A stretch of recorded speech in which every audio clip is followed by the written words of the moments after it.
It's time for Ball Talk with Sanford and Johnny. From what's happening on the blue at Boise State to the Mountain West and beyond. The biggest storylines, the best guests, and most outlandish opinions from two dudes who eat, sleep, and breathe college football. Today's broadcast is coming from the Cutwater Spirits Canned Cocktail Studios. Check out one of their more than 30 flavors of pre-mixed premium cocktails at your local gas station or grocery store. Cutwater Canned Cocktails is perfect for your next game day tailgate party. Ball Talk with Sanford and Johnny, featuring former Boise State quarterback and longtime coach Mike Sanford and KTIK 95.3 FM The Ticket's Johnny Mallory on Bronco Nation News. 7 of Ball Talk with Sanford and Johnny. What's going on, everybody? I'm John Mallory. Johnny Ballgame with me, the longtime coach of a million programs, rocking his Talon Green, Ashton Jeanty, NIL throwback gear. He's your favorite Boise State alum and ex-offensive coordinator, Mike Sanford. What's going on, man?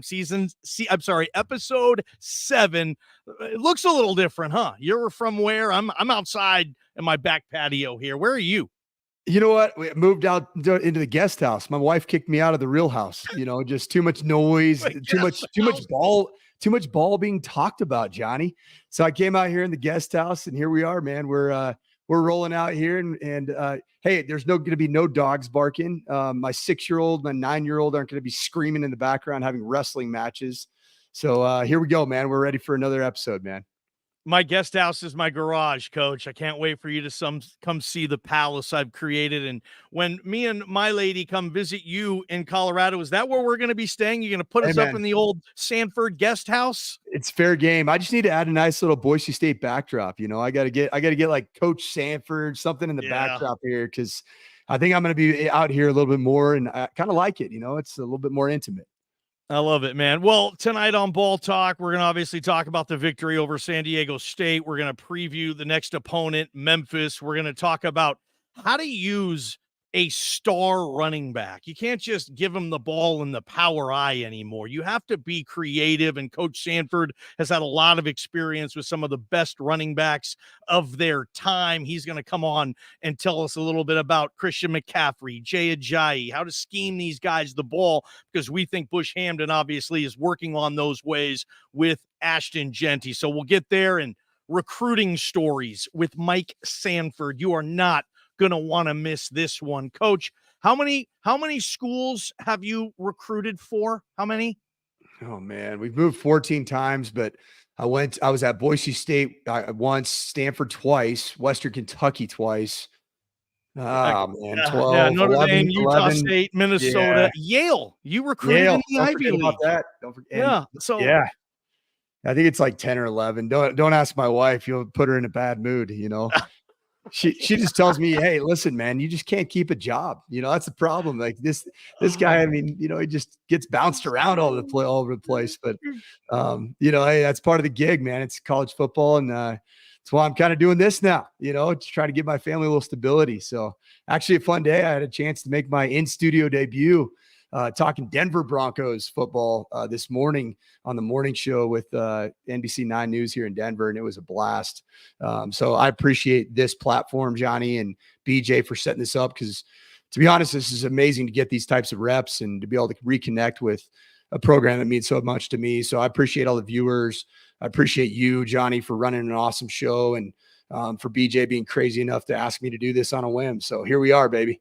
Yeah, long day, as Coach said. It wasn't just the hit on K9 News in Denver. I'm sure you could find that online, though. But Coach was telling us in our pre-show meeting he golfed 90 holes today. You almost golfed as many holes as the Dolphins scored points, Coach.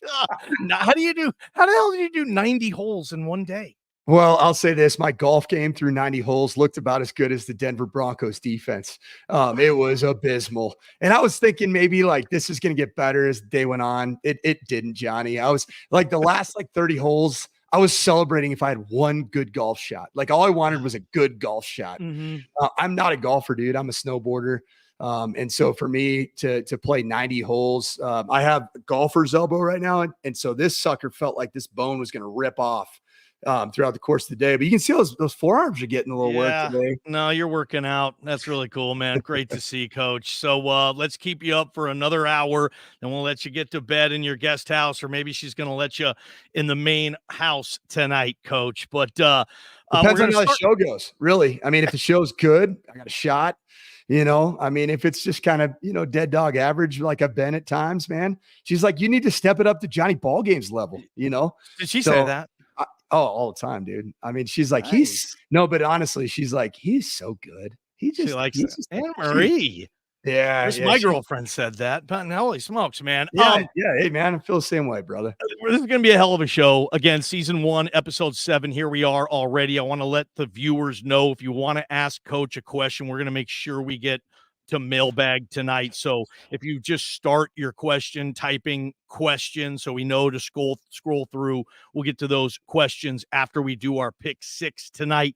But until then, Coach, let's start this thing off like we like to do it with the Mike Sanford mic drop. Let's have some fun with this. Well, I'm going to start out and preface. Here we go. There's a comment that was made by Shankopotamus, which sounds like my golf game. Shankopotamus, thanks for just a layup today. But it says Bronco Nation has been turned down by every conference except the Big Sky. We've been ridiculed by the WAC members in the Mountain West for years. Coach Mike called us spoiled. He needs to explain why. Well, this is a good little preface because Bronco Nation, you've had it so good for so long, right? And I've said that it was one of my mic drops, so I'm not going to get on that same topic. But, obviously on a side note, winning football games at San Diego State isn't necessarily enough for all of us. It's more about how we win. And I felt that burden as a coordinator at Boise State. It was more about the style in which you win. And I loved that standard. And it made me a better coach. It made me, do everything I could to come up with some type of creative new ideas. But what I'm going to talk about being spoiled, Shankopotamus, is I'm going to talk about the current 2023 Boise State fans being spoiled. Wait, what? There's no way you could be saying this. I'm going to tell you this. You're watching what I believe is going to be the best running back in Boise State history before your very eyes. And I know that's saying a whole lot. I had a chance to be around what I would deem to be the best running back that I personally have ever been around and coached and called an offense for in Jay Ajayi. But guys, this Ashton Jeanty is a better pure running back in 2023 than Jay Ajayi was in 2014. Okay. So don't start throwing spears at me, especially if you're listening, Jay. Jay Ajayi was a better football player. Okay. He was an overall just game changer, game wrecker. But when you look at like what a pure running back is, Ashton Jeanty, built low to the ground, 5'9", 210 pounds. He is built and created to play this position. But not only that, you look at these numbers this year. He's averaging against Washington, UCF, San Diego State's defenses, and then obviously a South Dakota team that isn't on par with those defenses. He's averaging right now, 15.8 yards per reception at 285 yards receiving. Mostly on screen passes, some flats, obviously a little bit of wheel game. He's averaging 5.6 yards a carry, and he has 8 touchdowns, 6 as a rusher, 2 as a receiver. What I love about him is not just his numbers. I love the way he plays the game. I love just watching him take a 3-yard gain and turn it into a 7-yard gain or a 15-yard gain, and then make somebody miss after he's already made the first 2 miss. Guys, you're watching a Bronco great. And in the NIL world that we live in the early draft entrance world that we live in, let's enjoy every single moment of watching Ashton Jeanty in 2023. All right. And what I would say is, if you love watching Ashton Jeanty, pony up. Pony up. Put your money where your mouth is, because there will be teams that are going to secretly slide right into those DMs in this offseason. You know this. They're doing it right now. It's part of the reason I'm right here is I don't want to play that game. It's illegal, but everybody's doing it. And it's being rewarded. They really? Absolutely. So Bronco Nation, if you're listening to this, pony up. give to your NIL collectives, buy the Boise State NIL beer, buy the Boise State NIL coffee. I just got myself some over here. Get yourself as many New Era caps. And if they're $44, who freaking cares? Because they're fly. And they go to a great cause, as in keeping one of the best players that Boise State will have ever seen and will be a star in the National Football League. Let's keep Ashton Jeanty where he belongs, and that's on the blue field. And that right there. That's your mic drop. Is a mic drop. The mic drop. I love it, Coach Sanford. Sorry for ruining the actual mic drop there. It was kind of like an elevator. It was kind of a mic elevator. It wasn't a full drop, but we're getting there. I'm just happy you got an arm now. You got a mic arm. Dude, I'll tell you what, man. Becoming a broadcaster. I was jealous. I saw you and BJ, and you guys have all these cool toys, and I wanted to fit in, man. And here I am. I get to move it. I always see you, Johnny. You're moving it around. It just looks so cool. So I'm excited to have this big time technology here. Let's get to 34-31 victory over San Diego State. I love what you said about style points, because I don't know if there's a program more synonymous with the style point in the last 23 years than right here in Boise, Idaho. I mean, Oregon maybe? But that's the neighborhood Boise State has lived in terms of style points for the last couple decades. As you well know, you said it made you a better coordinator. You knew, hey, this is Boise State. Yeah, we're going to score. We're going to run this. But can I put a little bit on it and maybe make the fans think it's a little cooler if they seem to dig it? I mean, you had the best seat in the house to the RD years. You saw all the style points Hawk and that offense was putting up. So this week, I don't think it was at all about style points. I think for the true Boise State fan too, your program was hanging in the balance here. A loss would have been devastating, I think. Just get out there and win the damn game. And they did so. And Ashton Jeanty had a performance that I think we'll be talking about in this town, Coach, for a long time. So that's kind of my thought. No style points were required. Andy, get the damn win. Let's focus on Memphis. How'd you take Boise State winning 34-31? Well, it was a Friday night game, so I had some Friday night lights in the first half, man. So I was following a little bit. I'm not gonna lie, when I was signaling, I was checking the score on my Apple Watch, every here and there. I hope Coach Cladd at Meade High School is not watching right now, but I thought the game was a good show of resolve and resiliency, and that's a culture thing to show that obviously the defense didn't play well. I mean, I personally on this show a week ago said that Jalen Mayden's not that guy. And here he goes, and all of a sudden just looks like the best quarterback that we've seen in years, although we saw Michael Penix Jr. in week 1. So his athleticism, his size, his accuracy in that game, Johnny. I mean, he looked accurate.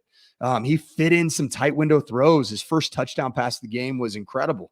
It looked like it was going to be a pick 6, and all of a sudden he just puts the perfect amount of touch, air, and ball placement on it, breaks a tackle, and we're to go into the Jones. So, I was, if you take one thing away from it, if you take the quarterback run game out of it against a team that has prided themselves on running the football, I thought Boise State's front did a nice job of containing the traditional run game.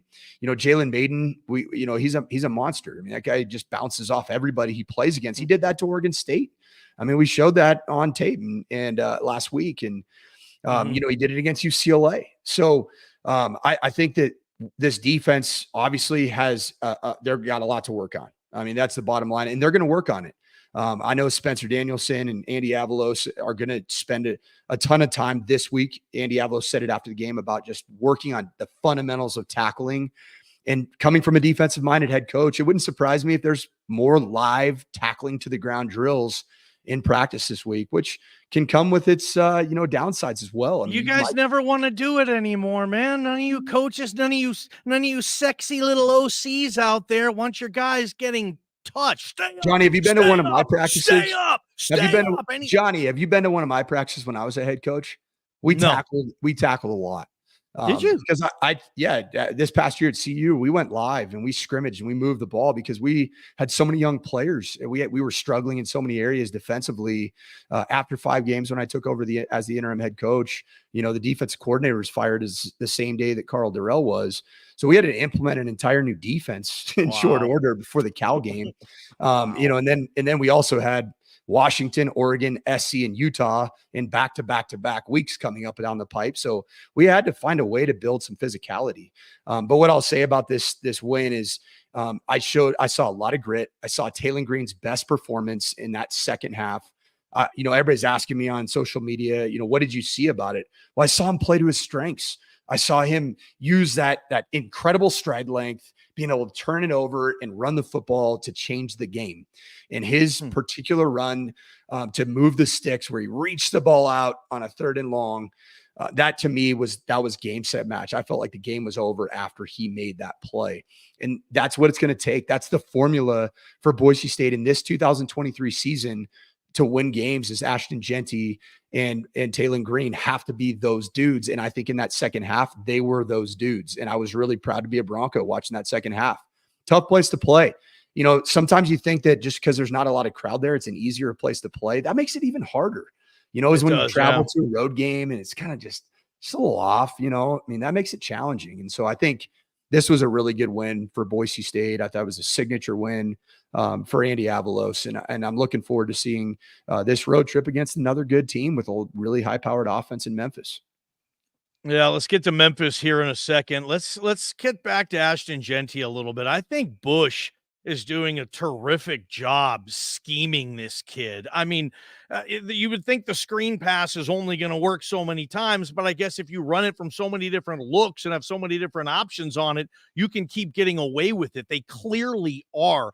OC to OC, Mike Sanford to Bush Hamden, scheming a running back, the challenges of getting Ashton Jeanty, not just the ball, coach, but get him the ball in space, get him the ball where all he has to do is make one guy miss, and then all of a sudden, who the hell knows how long he's going to take it. Your thoughts, what you're seeing in regards to Bush Hamden and how he's getting the ball to Ashton Jeanty. Well, first off, I want to literally tip my cap. That's what I'm going to do right now to Bush Hamden for being consistent and wanting to establish the run game. That's something that I think oftentimes, it's not the sexy thing to do. And so I think you're starting to see those dividends pay out over the course of the first 4 games this season. I think there were times against Washington where everybody's like, all we're doing is running the ball or taking deep shots. And, I love the fact that, he was getting those reps because an offensive line only gets better, insofar as you're calling run plays in the game. And then offensive linemen love coming off the ball, white knuckled, and you can see that there's joy in the way that these offensive linemen are playing. My man Mason, I saw it after, towards the tail end of the game. That was my favorite shot of Boise State this season, is just seeing the joy of Ashton Jeanty getting picked up by my man Mason and just cradling him all over the field. It was so good to see. That was. Now, scheming a back, your experience with this, obviously you can draw on Jay. I don't know how long you had Christian McCaffrey at Stanford. I don't even know if you go far back to like Toby Gerhart. Why don't you give us a list of kind of the most any back that you would maybe put in the neighborhood?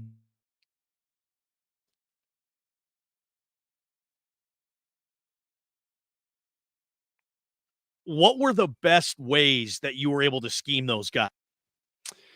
I think every back that you have, elite backs have all their different skills and traits. I think that one of the big thing that's important is be able to change the picture pre-snap. And that's what Bush Hamden's doing a very good job of, with shifting and motioning. I've been really impressed with that.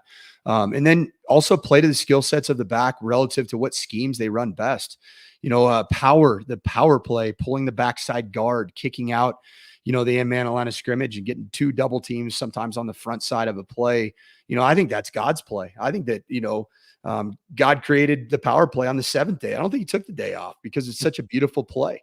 That was a play that I had run so much at Stanford and had such an experience with, that I came to Boise State as a coordinator and we ran the power play a lot. And it happened to be a great scheme for Jay Ajayi's traits. I got him downhill. His shoulders were downhill. He was more of an effective runner when his shoulders were parallel with the line of scrimmage.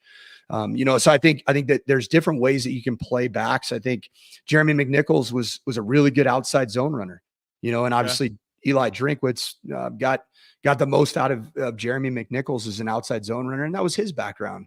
And so sometimes when the two worlds align, what your backgrounds are as a coordinator and what you're comfortable with calling and knowing the looks that are really good for a play and where to run it and where to check it to, and then that combines with the back's natural skill sets, it makes for a really, really special season. I think you're starting to see that come to fruition with Bush Hamden and his play calling with Ashton Jeanty. It feels like it. And I mean, what's okay? Now you're the OC, you're Bush Hamden again. You're coming off this historic game from your running back. So the whole world is expecting Ashton Jeanty to do that every single week now. I mean, this fan base, he's creating a standard. But what are they talking about in Memphis in their defensive coaches' rooms when they all got to the table on Sunday morning or whatever, and they're saying they're going over the tape, obviously? I mean, they're obviously number one objective is stop Ashton Jeanty. I'm sure the Memphis coaches are saying, if we slow this kid down, there's no chance Boise can win this game. No way. So how does the chess match come into play, Coach, when you obviously know they're going to game plan? They're going to look at every single screen you've ran to Ashton probably 10 times, and they're going to scheme it. Like, do you still run plays even though they're probably going to prep for it? How do you still do what you want to do? Even real quick, Howie Long said this: when the other team knows what you're doing, you better be awfully good at what you do. Mm-hmm. And that always stood to me. Just your thoughts on the game plan and how to keep Ashton Jeanty going, knowing that obviously Memphis is well aware. Well, I'd say this. I think big picture wise, what Memphis is doing right now is that if they're looking at it from a defensive perspective and their defensive coordinator, they're saying probably what we all think they'd be saying, which is you got to take Ashton Jeanty out of the game or neutralize him as much as possible. You got to contain number 10 in the quarterback run game. So have good edges, make sure that, the quarterback zone read and scrambles on called passes don't become a big issue. But you got to make number 10 beat you with his arms. You got to make this receiving core earn it down the field. And, Memphis does have athletes. I'm personally not completely bought into Memphis being, one of those elite teams. I think it's going to be a comparable challenge personally to what we saw in San Diego State. I think a little bit more through the air going into the game, even though San Diego State threw it effectively, to say the least. But I do think that they want to make sure as a team that the receivers and, really Taylon Green with his arm in the pocket can beat them. Now that's a lot easier said than done. And where I say that the chess and checkers kind of match happens, I think what I've been thinking a little bit watching the Denver Broncos and Miami Dolphins is that, oh God, sorry you had to do that. Yeah. The Denver Broncos, their defensive coordinator, Vance Joseph, was playing checkers. And my man, Mike McDaniel, was playing chess. And I'm talking Bobby Fischer type chess. I mean, I love Mike McDaniel, man. You He's go back to him at all? Are you cool with are you cool? Yeah. Are you related at all in coaching to the Shanahans and McVays? So I could be like Mike when I grow up and I can rip a vape pen on the sideline of an NFL game. I mean, what are we doing, Coach? What are we doing, Johnny Mallory? Did you see his sweats? He had his sweats pulled up like he's just, he's the coolest guy in the game right now. It's crazy. The funniest thing is then you listen to his post-game speech to his team after scoring 70. And it literally was like, it was something out of Revenge of the Nerds. It was, it's like, he's a nerd, but an unbelievable nerd, like a lovable nerd, a swaggy nerd. Like he's like creating this new style. But back to Mike McDaniels, what I love about what Bush is doing is Bush is presenting so many formations, so many pre-snap looks that are so much variety to it. So they're spending a lot more time, on the formations than they are just saying, hey, we're going to stop Ashton Jeanty. That's easy to say we're going to stop Ashton Jeanty. Well, how are you going to line to the formations? How are you going to line to unbalanced? How are you going to line to a pre-snap shift and then a motion and then another motion? And Bush has been doing all that this year. And, that's his influence of being around Chris Peterson at UW and playing for him at Boise State. I mean, that's the stuff that he picked up. And you can see that flavor in his play calling. It reminds me a lot of more later Coach Pete offense in terms of just changing up the picture for defenses. So they can't just tee off on 3-4-5 formations. I mean, Bush has shown, I would say probably somewhere around 35 to 50 various formations on the season, which I think is really impressive. And that makes it a lot more difficult to achieve your big picture of stopping Ashton Jeanty and containing Taylon Green. All right, we're going to get into some recruiting talk, and Coach Sanford has some amazing recruiting stories that you guys have to stick around for. Real quick, though, we will see you in 90 seconds. All Bronco Nation news broadcasts come from the Cutwater Spirits Canned Cocktail Studios. Check out one of their more than 30 flavors of pre-mix premium cocktails at your local gas station or grocery store. Cutwater Spirits, perfect for your next game day tailgate party. Our title sponsor is rowpaint.com. For all your commercial, industrial, residential painting needs, check out rowpaint.com. Don't forget about their concrete coatings. Transform that ugly concrete slab on your back patio in your garage in just one day. Contact rowpaint.com for a free estimate today. The official paint and coatings company of Boise State Athletics, and our title sponsor at Bronco Nation News is rowpaint.com. Idaho Central Credit Union's been helping members achieve financial success for more than 80 years. There's an ICCU branch on almost every corner, but the closest is in your pocket with free eBranch mobile and online banking. CUI more than 500,000 members love ICCU, and join 1 in 4 Idahoans by making the switch today at ICCU.com. Since 1984, Ridley's Family Markets has prided itself on being a hometown food and drug store that employed value members of the local community. Ridley's Family Markets has 13 locations in the state of Idaho and many more in the surrounding states. Download the new Ridley's app to your smartphone, get savings up to 40% off at the checkout line, and find a location near you at shopridleys.com. Former Bronco Matt Bauscher is once again the number 1 ranked realtor in the Treasure Valley. No home is too big or too small for Matt and his team. Let them fulfill all your real estate needs at BauscherRealEstate.com. Sanford Ball Talk. Here we go. Season 1, episode 7. Let me get that rolling off the tongue a little bit better, Coach. Okay, you said you had a morning TV hit, then you golfed 90 holes today. Would that compare to the grind of college football recruiting at all? Oh, I want to talk recruiting with you. Yes. So Johnny, what it reminds me of is the month of June. These satellite camps, you wake up for like 4 something in the morning to try to catch a flight to the next one after having just really worked like a 14-hour day. These satellite camps are held at places like Mercer College down in South Georgia. You just never stop. Like you just don't. And I felt like that at the end of today. And then of course here we are, you and me having a staff meeting, no different than we would back when I was working the satellite camps, back in the day. So it's a grind, man. It really is.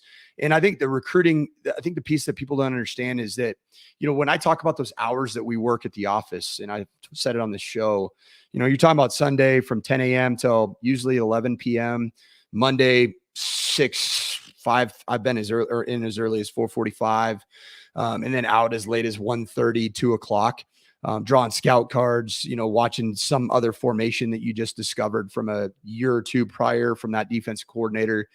Whatever it may be, you spend a lot of hours Sunday, Monday, Tuesday, Wednesday. Those days are like literally 18 to 20-hour days. Yeah. But when you're actually at home in bed, sometimes you're catching up on your direct messages to recruits on Twitter, your text messaging, and you do that. And sometimes because of that, you're on that for another hour and a half in bed, which you only are in bed for 4 or 5 hours. Man, it's a grind and it's fun. I love the recruiting side of it. I loved the relationship building when it was authentic and genuine. I love building relationships with recruits' families, but it doesn't stop, and the thing about a college coach is that, if you're a coordinator and you're a very active recruiter, the people that are going to suffer are your own family. I mean, there's not enough hours in the day, and then the recruiting grind never stops. It's a 365-day a year grind, especially when you're at those programs like Notre Dame or even Minnesota in the Big Ten. Yeah. Because you're trying to allure players that have offers from teams that are just as big, if not bigger than you. And nowadays they give you a bigger NIL check than you might be able to give. And so I think that's the thing about it, is that you have to do your best to try to develop a really tight-knit relationship. Yeah. I was talking with your boy, Dirk Cutter. Okay. This is after he took the gig, and he made damn well sure everybody in the building knew he was not going to do any recruiting. That was not part of the package. And I kind of asked him about that. What, you don't like recruiting? And he's like, man, he had been gone from college football for 2 decades, about a decade and a half once he left Tempe, Arizona. And he was saying, since I left in like 05 and seeing what it is now, it's a completely different process, something that an old guy like me has zero interest in doing. And that's what the Coach Cutter was saying. And I think we're going to see more of coaches of older age say, screw it. There's just, it's the Wild West now. Let's let these young kids do it. I think they're going to get as much money as they can, coach. And then, all right, we're out of the game now. We'll see what happens in the future there. But the grind and how much it has changed, you mentioned. What's it like when, for example, you're the OC at Notre Dame? You guys go to Fiesta, whatever. You got pros everywhere. You're wearing Notre Dame gear when you show up to a high school game or when you show up to a high school or a satellite camp, whatever. That's like, turning yourself into Tom Cruise. Any girl in the room is going to look at you, and as long as you're not a complete moron, they're probably going to be interested in you. Versus you can have the best package, the best pitch, the best system, the best everything for Western Kentucky or Utah State. And I'm sorry, but that kid probably just isn't going to even look at you, let alone talk it to you. And hey, I've been at all these schools. You're perfect for my system. I don't care if you're a Hilltopper or a member of the Fighting Irish. We're going to get you there. How tough a sell is that? Because you've been the highest of programs at Notre Dame, and then you've been kind of lower level G5 at like Utah State. How does it all come about? Well, obviously the evaluation process, I always took pride, whether I was coaching at Notre Dame or whether I was coaching at Yale or Western Kentucky or Utah State. I always took pride in the evaluation process because that's where it starts. Do not ever, as a coach, let Rivals 247 do their recruiting homework for you ever, because to be in reality, the star rankings, they're so politically driven. They're driven by money. I've actually heard stories of coaches, parents drive them, subscriptions, go to this camp, and your son, just might all of a sudden become a 3-star when he's a nobody.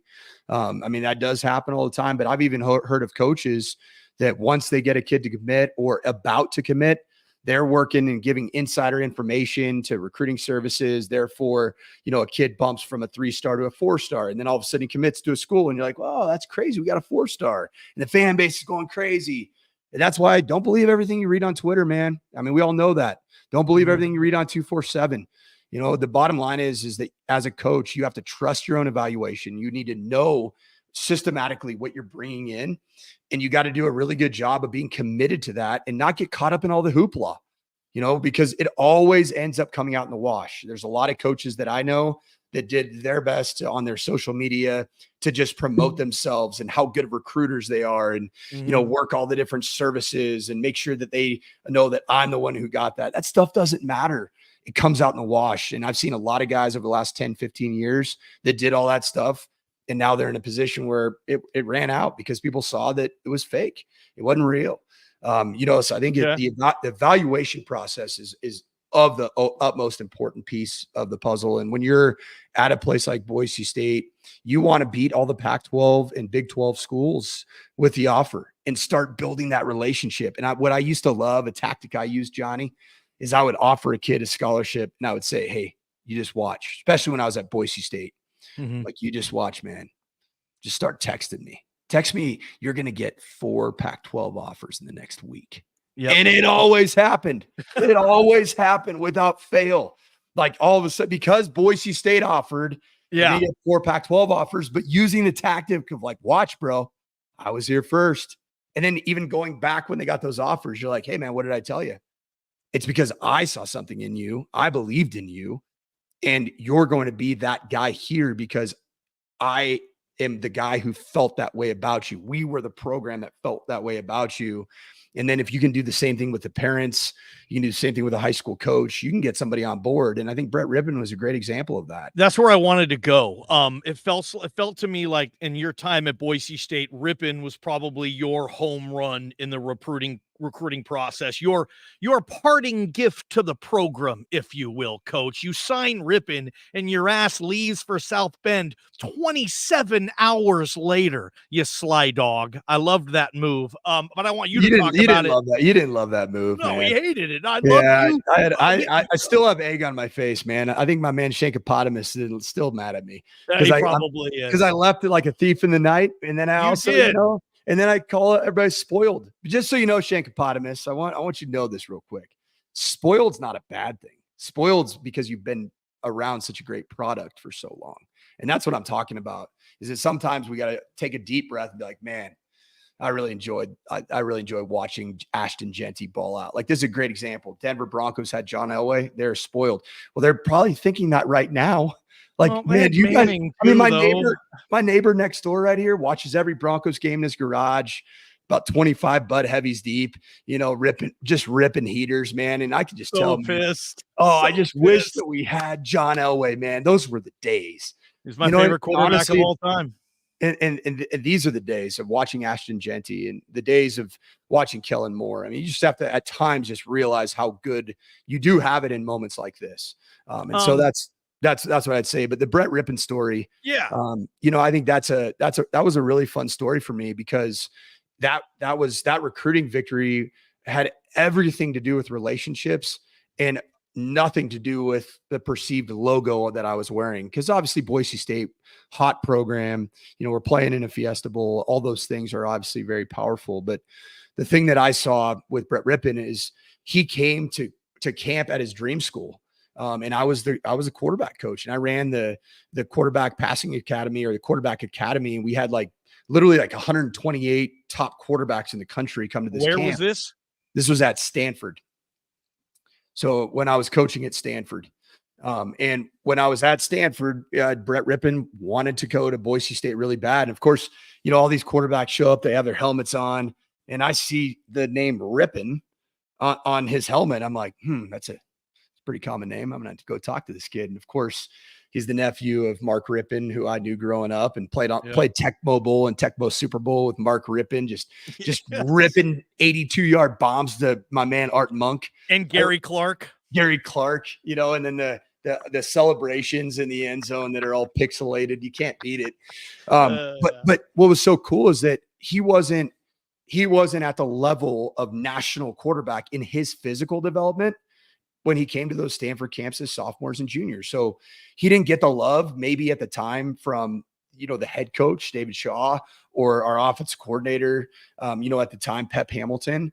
But I built a relationship with him, and it started there. And his dream school was Stanford. And so that he looked at me as like that gorgeous girl that you just, I represented that gorgeous girl because of the logo on my shirt. That's what I'm saying. You're in love with. Well, Harsh gives me the opportunity of a lifetime to be a first-time play caller at Boise State. And sure enough, I'm like, hey man, I got this kid I really like. And, and he had 4 or 5 Pac-12 offers when we did offer him, and he ended up, I think, with 7 or 8, and he picked Boise State over 3/4 of the Pac-12, and Stanford wasn't one of them. USC wasn't one of them. Oregon, I believe, wasn't one of them. I could be wrong on that. But he picked it because of a relationship with myself, with his mom, his dad, who were all at camps, with his relationship with Harsh, Harsh, really painting a picture of him having a chance to be a 4-year starter. And it all came to fruition. So you tell kids that, like, flat out, you're going to come here and compete for the gig as a true freshman. Yeah. You tell them that.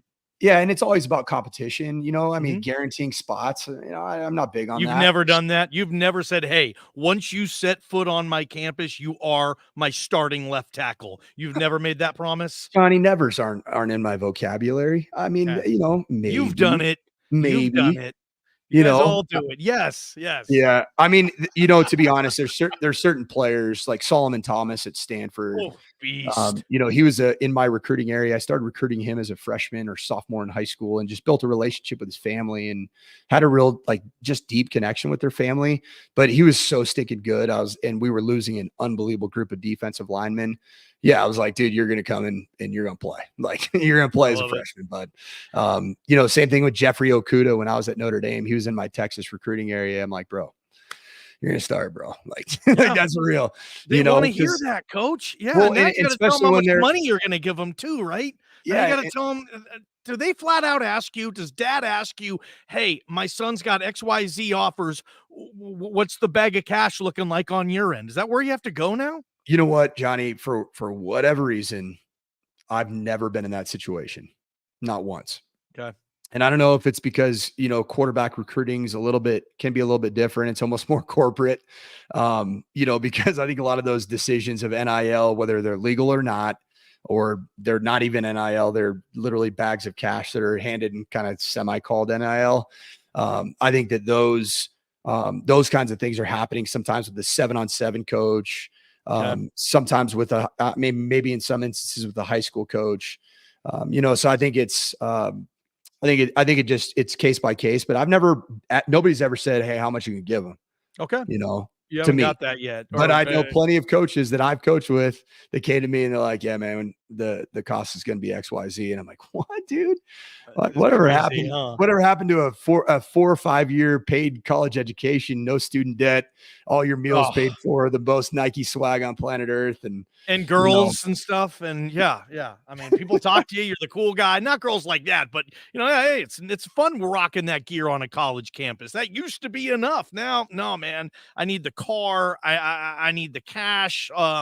It's crazy, man. Okay. Give us actually, before I get to that, when Rypien committed, when you knew you had him, or another big star that you've been in on, when you hear the news in the building, is that when maybe you and Brian Harsin are going to give a hug that you maybe haven't given him in a few months, or other coaches? What's the celebration like when you hit on a kid that you spent 2 years on?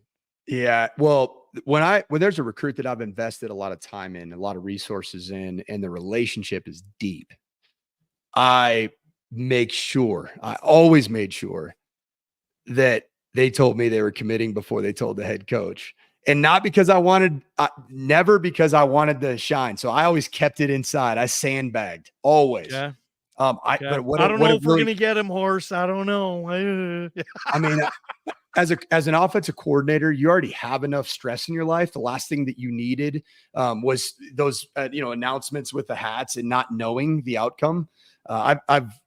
Me personally recruiting a kid, I've never had a kid commit publicly for the first time and me not know ahead of time. But it was always a secret between us and the family. So it was fun for the recruits because they'd almost have multiple times to have the celebration. It's like the celebration might be with me. And then I'm like, hey, let's, hey, do you want to tell Coach Harsin, or do you want to tell Coach, Shaw, or do you want to tell Coach Kelly? Obviously in those situations, I preferred that I'd walk in and be like, hey, XYZ wants to talk to you. Right. Hey, Coach Shaw, Solomon Thomas wants to talk to you. And I would give no emotion to the head coach, because you always want the head coach to be the closer, right? Even if it's in their own mind, they want to know that they're the closer. I think a really good recruiting position coach, non-head coach does is they close before the head coach, because you want to take that off the plate of your boss. You don't want the boss to be just spinning and spinning and spinning and trying to do everything they can to get them to close. And it can be really challenging. So you like to tee it up, man. So they can go and grab their Titleist $600 and $700 driver and just let it fly and get to the country club that the university is paying for. Yeah. All right. Give us a guy. Oh, you had him, Coach. He was going to change everything too. He's in the NFL right now, going to Pro Bowls. He's everywhere. And damn it, Coach, you just missed him. Give us your all-time greatest misses. Probably guys we've heard of, right? Yeah, I mean, I think some of the misses that stay with you longer are guys that you thought were going to be somebody and don't pan out. I've had plenty of those. Okay. And Okay. if you look at my history, you'll find those. I mean, and you learn from them, and you do better, better homework on it, on that position or that particular area that plays a big role in it. Sometimes Texas is a great example, like the Dallas Fort Worth area. Sometimes when you recruit a kid from Dallas, like they're tapped out, man. They got better coaches than probably a third of, FBS schools and Wow. better weight programs. And so you don't have the ability to project what they're going to be because they're already there. And they Okay. sure as heck better be dominant, even in Texas high school football, because they're going to play better players once they get to FBS football, especially in the Power 5 and the high level G5 schools. So, but some of my misses, were kind of more, where I felt like I was deep, kind of deep in the process. One of the examples would be Paulson Adebo. I was at Notre Dame and had built a great relationship with his family. And Paulson Adebo, I left and took the head job at Western Kentucky, and he had silently committed to me, but did not want to talk to anybody else about it. And then all of a sudden, Stanford was working it, man, behind the scenes. And he ended up flipping to Stanford after I was gone. And I was actually heartbroken, even though I wasn't still at Notre Dame. I just loved that kid, and I loved the sell of Notre Dame for that kid. And just, that the high level academics plus the magnitude of a massive game with 80,000 at every single game. Jeffrey Okuda was one, corner, out of the Dallas Fort Worth area. And, I think for that one, Ohio State over Notre Ohio Dame. State. God, Yeah. you must have got into battles because you're at Notre Dame. You can walk into any room too. Your foot is not in the door. You are in the door, right? With Ohio State, with the big SEC schools, USC. I mean, you had to go toe to toe with those guys. Christian McCaffrey's another one. You were at Stanford. Was there any CMC recruiting stories? Was he an easy get for you? Yeah, that was fun, man. Obviously, CMC himself was son of Ed McCaffrey, Stanford great receiver. But the irony of it is that Ed and David Shaw were actually in the same receiver room as college teammates at Stanford. They played together. Yeah. And so you never know how that's going to go. Like, I mean, they competed against each other for playing time, and you just don't know. And I just loved, I was a running back coach at Stanford. I loved Christian McCaffrey's skill set really early, like sophomore year type early. And, I kind of went on a table and I was like, this dude's going to win a Heisman Trophy, or he's going to be in the conversation.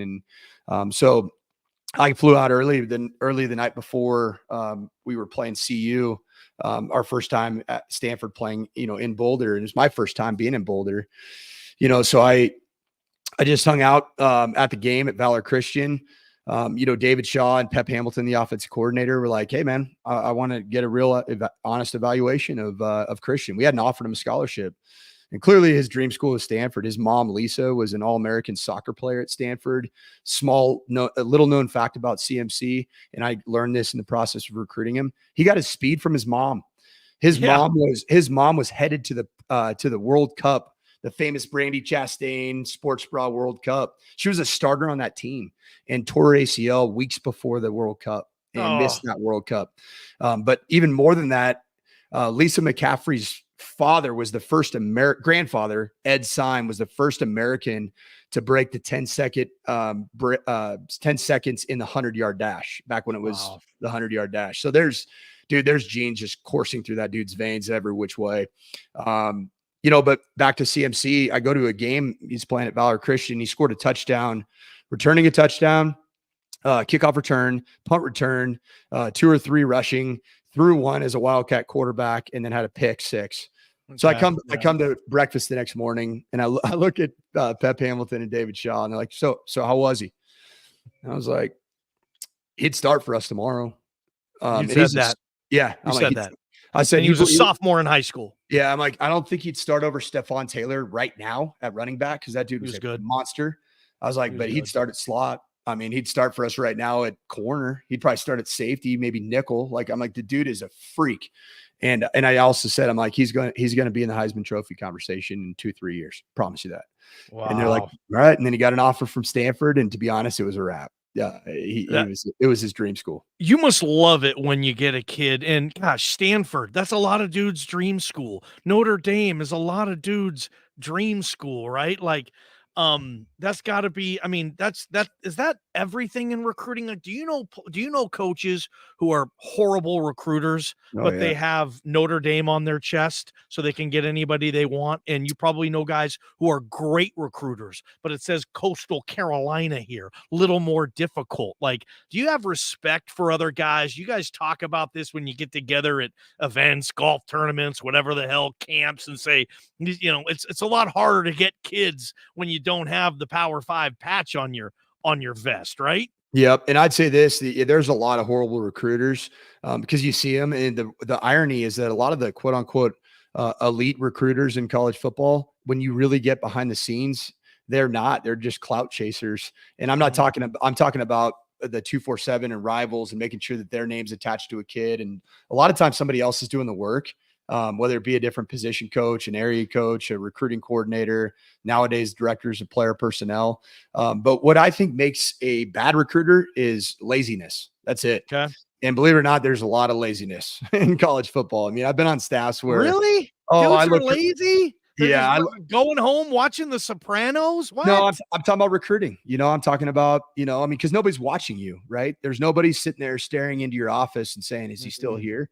That's the football side of things. I'm talking about recruiting. That's kind of one of those deals. It's like, it's what you do when nobody's watching you. That's the definition of integrity, really, in my eyes. And I think that really good recruiters are made up of two things. I think number one, they're made up of fantastic evaluators, because it doesn't matter if you get the big player, if the kid just flat out can't play and he's all hype. And then the second thing, they're tremendous relationship builders.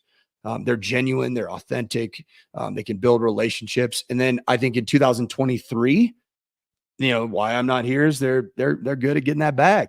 They find a way, however it looks, you got to find that bag. And that's just a different world. I mean, just different than I grew up in. You're not itching to get back and put the headset on. I mean, if it was the right deal, Johnny, I have a headset on right now. I know you're Mikey Media now. That's your new name. I mean, you're doing local TV hits. You're on CBS Sports Radio nationally. You got Ball Talk. I mean, you are in a short period of time, like 7 weeks, picking up some pretty good gigs. I think people are feeling it, Mike. Good stuff, Coach. You guys comment on that too, with Coach Sanford. But yeah, no itch to get back in the game, huh? Really? You're young. I'm young, but I've accomplished a lot of my goals. And I know, like, have I been the NCAA Coach of the Year? No, I haven't. But I've been a head coach. I've been a coordinator. I've coached in 5 New Year's 6 bowl games. I've 5 New Year's 6 games you've been in. Yeah. Cool. Yeah. Two Rose Bowls and 3 Fiesta Bowls with, so three of the New Year's 6 bowls were Stanford, Boise State Fiesta Bowl. And then what would be, Notre Dame Fiesta Bowl. Yeah. So, I, to be honest, man, like, just my definition of self-worth and value has just changed a lot, man. It really has. And I'm not going to get these years back with my kids, and I'm not going to get emotional and cry, Johnny, even though I'm, it's something that is true to my heart, man. Like, I having this time with my kids, being my daughter's 14 and under head softball coach, and having practice tomorrow night and building a practice plan, and then coaching my 2 boys in their church basketball league. Like, dude, these are the things that I'm never going to have a chance to do. Like, the window is so small, and I'm going to maximize this. Before we get to our pick 6, I know we're short on time already and some questions. Real life, like when you were the OC at Notre Dame or here at Boise State. When you were at Boise State, I believe only Peyton was born, correct? You had one kid. Actually, so our middle kid Gunner was born the night before the Colorado State game. When I was game planning. Yeah, I was game planning in the hospital. So yeah, I mean, you want to be home. You have a newborn just born, and you got to tell Anne Marie, babe, I got install. Babe, I got to make these recruiting calls. How little do you really how much time do you really spend with your kids when you're about the grind? Give me like a Monday through Friday Cliff Notes version, but a couple hours, if that, a day. Like, how do you find time? You don't, man. I mean, that's a Okay. reality. You just don't see them. You don't. The only way that you can find time to actually spend any semi-meaningful time with your kids is if your wife is willing to lug them into the car and get all their, strollers and, their bottles all prepped up and meet you at practice. I mean, that's it, man. I mean, and I love that. Like that's honestly one of the things I missed of college football is that I loved having my kids come to practice because, to be honest, it humanizes a coach. There's a lot of times that we're just, always about every detail and we're, on every little piece. And I coach because I love impact. I love scheme, but I love to have some form of an impact that will transform a life. And, I hope that I was successful in doing that and showing players that I coach that, that being a dad is really important to me and being present there for my family when I can is present. And even right now, choosing this, like I've had more players that I've coached in the past reach out to me and be like, dude, what you're doing right now is so cool. They follow Amory's social media and she just takes videos or pictures of me doing things that I've never been able to do. And I know it sounds, soft or whatever. It's not, man. This is going to be the biggest impact that I can have is with my own wife and my own kids. I love it, man. Ball Talk, Sanford and Johnny, season 1, episode 7. We're going to now get to the pick 6, Coach. I was 3-1 last week. I lost on Oregon State -3. Called it. I won UAB Fighting Trent Dilfers plus 41.5. That was a good pick, dude. Thank you. But my best pick was Maryland. I just rode the Sparty sucks train. Maryland only -7.5 against Michigan State. They shredded them, and I hit on Boise State. I went San Diego State +7. Boise State didn't cover that. I was 3-1. You were 2-2, Coach. You lost on Rutgers +25. They lost by 24, 1 point. Welcome to gambling. Whoa. I picked Rutgers and the line was 25 +25. Oh, I'm sorry. You won that 24. one. Thank you. My bad. You won that one. You lost on. That's the other reason that I want to do a media is because I'm big on accountability, dude. And there's a lot of you people. Yeah. You kind of run your yapper sometimes. Is anybody going to call you out, Johnny? But wait till you say something and it's just in some random thought, and then a week later or whatever, it comes back to bite you in the ass. Oh, that happens. It's already happened to me, man. I'm just giving you a hard time, brother. You won on Washington State. Good pick on the Cougs. They looked really good. Dude, I love Jake Dickert, man. I don't know him very well. I mean, he was at a camp that I worked at, one of those satellite camps. He seems kind of like a hard ass a little bit, to be honest, but I love the way he's just fighting for his team and his kids and his players and the program and the history of Wazoo. Like anytime a microphone's in front of his face, he's calling out the evils of college football. And I freaking love it. I'm here for it. I'm going to try to play our music, Sanford and You Son. did it. BJ told us not. Turn it down just a little bit. For it. I can't find it. But hey, you know what? Let's cut it, man. Not too loud for you? No, let's just cut it. You know what? Music tonight. Johnny and Sanford are all about the people. And I think the people want to hear our pick 6. We got a little Sanford and Son, theme music. I love the theme music. It makes me think of you, Coach. It's perfect for ball talk. It is, man. We'll get that next week. Anyway, here we go, Coach. I'm sorry. You were 2 for 2 last 2-2. I was 3-1 on the season. I don't know how I'm putting up these numbers, man. I'm 12-7. I'm making money over here. Coach Sanford, 9-10. Not quite on life support, but you need a good week. I won last week. Yeah, Johnny, you don't know how much money I put on those 9 I won versus how little I put on those 10 I lost. I mean, that's the thing about sports betting, right? I'm just kidding. You're probably right. You bet in units. I know how that goes. All right, Coach. I'm starting off. I'm taking the Washington Huskies -18 at Arizona Saturday night. This has always been a bugaboo for Washington teams having to go to Arizona where it's freaking 100 degrees out. I just love it. I'll keep saying it. The Kalen DeBoer, Ryan Grubb, Michael Penix Jr., brain trust. I mean, they score 45 points, it feels like, against just about anybody. Arizona, to me, is a little down than just about anybody in the Pac-12. Give me the Huskies -18. Who you got, Coach? You took one of my picks, but that's okay, man. I got 4, so I'm ready. I'm Yep. going to go with Western Kentucky is hosting Middle Tennessee State, fresh off a really good game against the CSU Golden Rams, in which the Golden Rams won in Murfreesboro, Tennessee.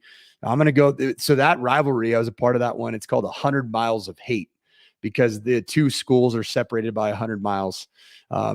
Circus Sports, they have the betting odds right now at Western Kentucky is 5-point favorites. I really like Western Kentucky in this game. They've gone through a lot, had to play Ohio State a week and a half ago. Their schedule's been absolutely brutal. I'm kind of guilty of scheduling it, but I'm going Western Kentucky covering easily -5. Okay, he's got Western Kentucky -5. That's one of the many rivalries you've been a part of on there, that 100 Miles of Hate. I love college football rivalries that most people don't know anything about except when they're in the rivalry, and that's certainly one of them there, Coach. I'm going with Mizzou. I keep making money on Missouri. My boy Kirby Moore, my boy Eli Drinkwitz. They have Vandy in Nashville, and I only got to lay 13.5. Vanderbilt, stinks. I'm sorry, man. I like Mizzou. They're going to roll off that big win last week. They've been pulling them out of their ass. I get it, but this won't be one of those cases. Give me the Zoo. Give me my man Kirby Moore, -13.5, Missouri at Vanderbilt. Who's next for you? All right, I'm going back to Washington, Arizona, just for an easy layup. But this might be the most solid lock when you travel to Circus and make your sports bet in that beautiful pool, right, Johnny? You've been to it yet? Yes. Oh, we need to go there again. I need that in my life right now. I'm going Washington and Arizona. The over is only set at 67.5. Washington might score 60. In Arizona, I love their quarterback, Jaden Delara. That dude is just running around, making plays. I'm going massive over on the Washington Arizona game. All right. I don't know if you have this one either, but I'm not convinced. Nevada, you're still one of the worst teams in America. Fresno State is ranked, and they are loving life. Bulldog Stadium, they're home. They get to celebrate a ranked team running through the tunnel, and they hate Nevada too. Fresno State, hey man, they're in the polls now. They got to move up here. They want style points. And that quarterback, Mikey Keene, has been the best quarterback I've seen in the Mountain West this year.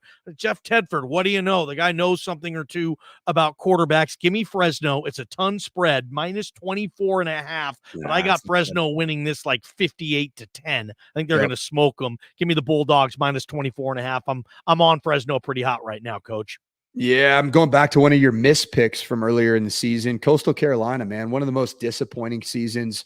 New head coach Tim Beck, changed culture, very, very unimpressed. They're going down to Statesboro, Georgia, going down to play Georgia Southern down there in Statesboro, Georgia. I'm going Georgia Southern with an easy 6-point spread. What are we doing, Circa? I like it. I'm going to make some money right here, Circa. So I got Georgia Southern easy cover over Coastal Carolina, who I am very unimpressed with in this early season. All right, Boise State, the final one. Memphis favored by 3.5 at the Liberty Bowl. The over-unders 59.5. Coach, you can start us off. Who you got in the Boise State game? I got Boise State winning this game, similar to how they beat San Diego State. I think it's going to be gritty. It's going to be a gut check. I think this Memphis team, led by quarterback Hennigan, is throwing at 70% nearly completion percentage. They throw a lot of screens. I actually like that. I think that our defense is good when it's kept in front of them. I do think they try to push the ball down the field, but this Hennigan cat, 8 touchdowns, 5 interceptions. I look for opportunities for us to get hands on balls. And I don't think that they've played, an offense that I think is as physical as Boise State. Navy came in and, I thought they handled Navy fairly well. And I think Boise State wins this game, but it's not going to be the most beautiful presentation that you see of football. It's going to be a very good win.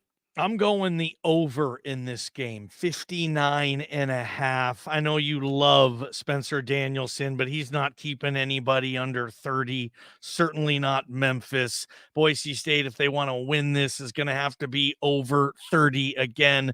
59.5 is like taking candy from one of Mike Sanford's babies. It's like the easiest thing I've ever had to do. So yes, give me the over in Memphis, Boise State 59.5. I want to get to some questions. I know we're running out of time, and you golfed 90 holes today and had a TV hit. I worked the whole day too. We're obviously getting tired, so we're going to take a couple of questions, though. Hopefully that's okay with you, Coach. Nathan is first up. What are the 3 keys to victory against Memphis? I think it comes back to defense. I mean, the defense, they got to keep the top on the coverage, bottom line, to play top down. I think just rally and tackle, and a big piece of that. Number 2, number 1 being top down defensively, shot plays. We've got to eliminate them. Number 2 is keep your edges, keep your edges in the run game, keep your edges in the screen bubble game. Nowadays in college football, it used to be the edges were right outside the tackle or tight end. The edges are now outside the slot or the number 2 receiver. If you're in a 3-by-1 formation, we got to do a really good job of keeping our edges, staying top down, and make this quarterback throw us the ball. Bottom line. I love when you talk about Boise State, you say we. Sorry, man. Give me the third key. I love it, dude. I think the third one is just continue the growth that we saw a week ago. Put together a complete performance offensively. Find that balance with feeding Ashton Jeanty. I think we still have a stable of backs. I think at some point George Alani's going to come back, and we're going to be very excited to have him back. He's going to be a very good complement, different style of runner than what we've seen. With Ashton Jeanty and Breezy Dubar. He gets better every time he hits the field. So put a complete performance offensively together. Next question, Ryan. Coach, if you had to root for one team besides your loving alma mater, not in Idaho, who would it be and why? Who do you root for if you're not rooting for your Boise State Broncos? This is a tough one, huh? I think the most incredible experience that I had in coaching, and I'm glad I can look back and say this because I left my alma mater, which is always a really hard thing to do and something that you almost you second guess 8 years later, 9 years later, like it is now. You still second guess leaving Boise State a little bit? Well, I do, but honestly, like a place that was meant so much to me as a kid growing up, my dad coaching there, and then me having a chance to coordinate there, Notre Dame. I mean, I'll be honest, for whatever reason, my emotions were running full tilt this weekend, that Notre Dame Ohio State game, and having 10 guys on the field, 2 plays to end the game. Come on, man. Marcus. Gosh. Were you there when he was there? Were you and Freeman on the same staff ever? We never were, but he and I have actually spoken on the phone for, over an hour. He's really, really impressed with him, a humble leader, but that's a place that just seeing that stadium and that environment in the evening, man, there's nothing like it. I had goosebumps watching the end of that game. So I do root for the Irish. And especially now that I have no skin in the game, with regards to recruiting against them. It's funny, your natural emotions come out during games, and Notre Dame's one of those that I grow out. It's special, man. It's weird. It's starting to come back a little bit. I'm gonna be honest with SC. I mean, my dad played there. My mom was a song girl there. I was a ball boy there for 8 years. I held the head coach's headset cords for 3 years when I was young. And, I watched your dad know OJ. They golf together. But because your dad, I don't know for the viewers, he's Mike older. Sanford's dad played at USC, like he said, and Ricky Bell era, these Heisman winners. A great era. But I know he didn't play with just OJ. Yeah, but just afterwards, and they were probably at the same country clubs and hanging out. I bet your dad's got some great USC stories. We got to bring him on as a guest, dude. Dude, that'd be great. He would love that. I think the audience would be just shocked by how much we sound the same and our mannerisms are identical. Really? I love it. Hey, what about this question? Kareem the Dream. You think NIL is a big roadblock to BSU losing potential players in the future? I do. I think that it's a fear. I think that Boise is such a destination place to live. Boise State is such an incredible place to play college football at. So that I think gives a lot of value to your experience there. But I think, the reality of college football, and I hate it, is that group of 5 schools, especially in the next 3 to 5 years, it's going to start playing out that they're essentially going to be farm systems for the bigger schools. And you're going to have to really tap into whatever resources are available locally to make sure that does not happen. And I love the proactivity of all the NIL collectives in Boise. And that's why I'm supporting them. I believe in them. I need to I need to send even more money that way because I as a proud alum, I want to continue to have a good product on the field to root for. You've given Boise SU a couple of bucks as a proud alum? Just in the NIL space. Nobody, to believe it or not, nobody's hit me up yet. So, the problem, Johnny, is I think they've probably sent it to 7 addresses ago, maybe 10 addresses ago. How come players don't give back? I mean, other than I know Darren College gave some, but you don't hear it. Is it because, hey, we blood, sweat, and teared for you and we didn't get anything? Do they just feel like it's a trade-off? Not a lot of ex-players, and you probably know this at a lot of schools. It's not all that common, you would think, for players to get to the NFL, or in your case, have massive success in coaching where you're making $1 million a year and they don't necessarily always want to give back to the alma mater. Why the hell is that? Well, a lot of times you played there 20 years prior and the faces all changed. And so there's no relationship, with the people that are ultimately asking. And so I think when you do find a way to build that relationship, whether it be the head coach, the AD, the senior associate athletic director over fundraising, maybe even a coach or a coordinator, then I think it becomes more viable. And that was something that I started doing at Western Kentucky. And we were actually able to solicit the largest gift in the history of that university and built a brand new scoreboard off of it. Was that from the Harbaughs? It wasn't actually. It was from a good friend of mine that owns a whole bunch of Raising Cane's. He owned every Raising Cane in Nevada and in Arizona. People love Raising Cane's, man. That's good ass so chicken, dude. How many do you guys have in Boise now? Do we even have one?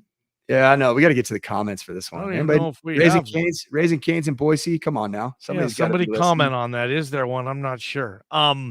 One more thing I wanted to get to, and we'll get out of here in a couple of minutes. You said it's happening constantly in the world of college football. You said you would bet your life on it type of thing. You don't know for certain, but you're basically saying, Ashton Jeanty has coaches all up in his DMs right now, and that's the game that coaches are playing. Can you elaborate on that a little bit? I heard Trent Dilfer say this was famously, get out of my roster. I'm going to expose you. Get the hell. I mean, he kind of took the tough guy approach. Like, if you try to poach one of my players, I'm going to punch you in the face, I guess. But so you'd be shocked if that wasn't happening with Ashton Jeanty right now. And how's that whole thing working, dude? Well, I have absolutely zero insider information or have heard nothing about anybody being in Ashton Jeanty's DMs. I would just say, just anticipate it's going to happen because he truly is one of the most talented running backs in college football. And I think Ashton Jeanty seems like an incredible young man. Just looking at the relationships he has with his teammates, that in and of itself can keep players. And then if there were, they come from an amazing background, and watching him get interviewed after that San Diego State game, I'm like, dude, this kid is this young. He's not a kid. He's a man. He's so impressive. And I'm like, there are a lot of players in college football that are so appreciative of the opportunities they got at a place like Boise State and the platform it's given them that they won't leave, but people will try. I promise you that. And I think Ashton Jeanty, I don't know why he would leave. If he can get the right NIL stuff, he knows he's the head man next year. It's his offense. It's his gig. He's got a great relationship, if so, with Bush. I mean, you can't be a second-round pick out of Boise State? I call bullcrap on that. I mean, you can get everything you want out of Boise State. You don't have to go to the SEC or whatever Big Ten conference. We'll see what happens. That's obviously going to be a huge story, Coach, coming up in December and stuff, sadly. But like you said, that's where college football is right now. And that's not one of the good things that we love about it. But we're going to let you get out of here. We're going to let you go to bed. We're going to let you go hang out with your kids from your guest house right now. I like the new setup in the guest house. Yeah, we'll get some more decor in the back. I don't know if the kind of fall decoration that my wife put up here is probably not as appealing to the eye as maybe all my helmets, but I think it's a good little spot as long as my any Wi-Fi glitches today. I don't know, probably a couple. I'm going to press play on this though. People are calling for it. So we're going to program. This needs to be your ringtone, Coach. Hey, last one real quick, man. My man Skyship, one of our most loyal listeners and viewers. I love this one. Favorite band. Okay, ball game, you're first. Pearl Jam. And I would probably go. let's do this. Let's go. Okay. You can go all time, like throughout your entire life, or you can go like right now. Like what are you listening to right now when you go get a workout in, or you take, whatever it may be, or you get in your car to go to work? I like the Killers, dude. I like the Dude. Killers. Beastie Boys would probably be one of my favorite all-time bands, groups, whatever. I loved the Beastie Boys. My dream was for the Beastie Boys to celebrate halftime of the Super Bowl. I think because they would have crossed over. White folks like the Beasties, black folks, all kinds of folks. Like I think that would have been a real neutral, cool Super Bowl halftime show band. But like they're that. dead. You can't do it now when you don't have all the original members. So yeah, Beastie Boys, Pearl Jam. I listen to a lot of the Killers now. I'm not as probably as big into music as you are. Who you got? Yeah, I'm really big into it. And I went to a lot of concerts this summer with my wife, and we went to Red Rocks, the amphitheater. Yeah. Unreal. Saw Zach Bryan there. It was unbelievable. But I went to a show that brought me back to my Boise years as a player.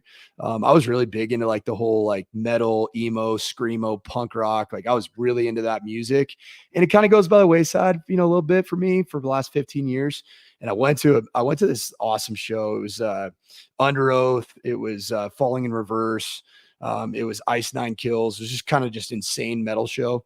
My wife didn't go, just for the record. Yeah, man. So you're into insane metal. Dude, I still go back to my days of lifting copious amounts of weight with Coach Pitt, Coach Jeff Pittman, just blaring all kinds of gnarly metal. And I get fired up. Wow, and even when I'm working out now, like get pump up music.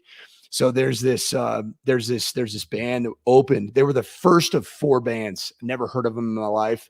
And dude, I can't stop listening to them. They're so freaking good. And they're good for all kinds of like ears. It's not just like heavy screamo music only. And they're called Catch Your Breath. And I think that they have a song that we named our softball team after, the Savages. But there's a song called Savages by Catch Your Breath. So if you want like a pregame hype or pre-workout hype song, listen to Savages by the band is Catch Your Breath. Catch Your Breath, song title Savages. You betcha. You're gonna kill Give it, it a man. listen. Dude. Let's finally say goodbye, I guess. And Ball Talk, we'll see you next Monday for season 1, episode 8. Great stuff, Coach. Great stuff, man. I can't wait to see you on Monday, brother. Love it. See you guys. Peace.